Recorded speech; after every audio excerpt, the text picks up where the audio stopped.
call the member for Prospect. Thank you, Mr. Speaker. Rape, murder, ethnic cleansing, crimes against humanity, genocide.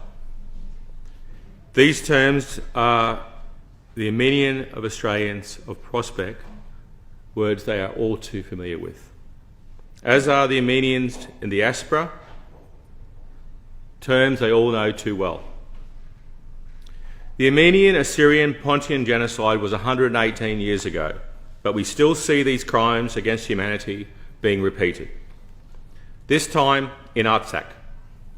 120,000 Armenian Christians ethnically cleansed from their indigenous homeland by the dictator of Azerbaijan in the last few weeks.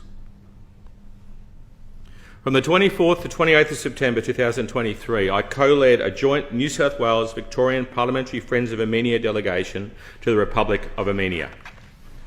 I was joined by 6 MPs from New South Wales and Victoria, former federal MPs and business and community leaders. We were guided in the trip by members of the Armenian National Committee of Australia, namely Executive Director Michael Kossian and his colleagues. It was wonderful to be back in Armenia since I was last there in 2019. We visited so many wonderful places and enjoyed the hospitality of a wonderful people. I love the time I spend with my local Armenian community in Prospect and Sydney, and I especially love visiting this beautiful, free, democratic country.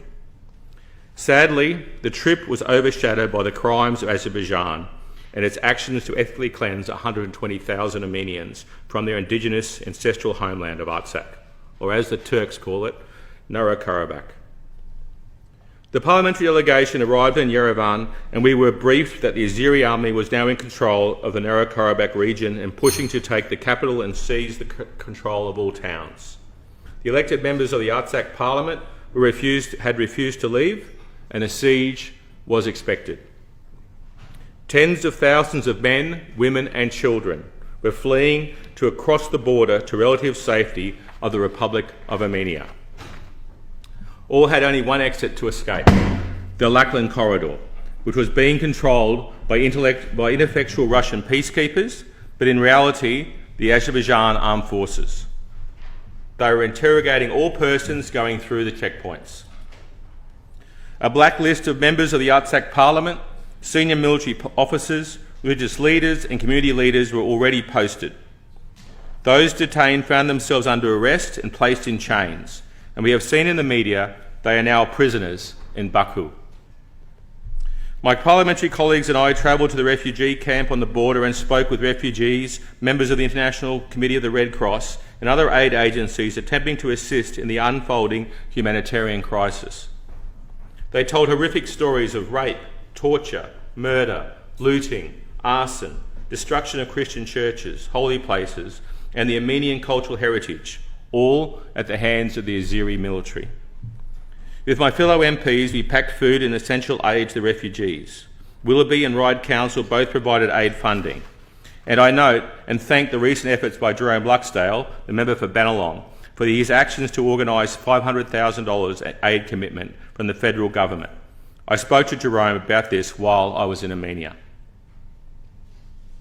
Mr. Speaker, on the 22nd of October 2020, the Parliament of New South Wales officially recognised the Republic of Artsakh as an independent democratic nation. The bipartisan motion crossed the floor. Today, sadly, I speak of the death of this nation and the destruction of a democracy at the hands of a dictatorship. My colleagues and I, with our Armenian community in the electorate of Prospect, stand firm, as we do with our Armenian colleagues and friends throughout New South Wales, and especially those with family links to Artsakh. We also stand with the Armenian people of Artsakh. Our resolve has not changed. We recognise you as the Indigenous and true inhabitants of this ancient holy land. May the Holy Mother of God bless you, comfort you, and keep you and your family safe. Well, I thank the member for Prospect.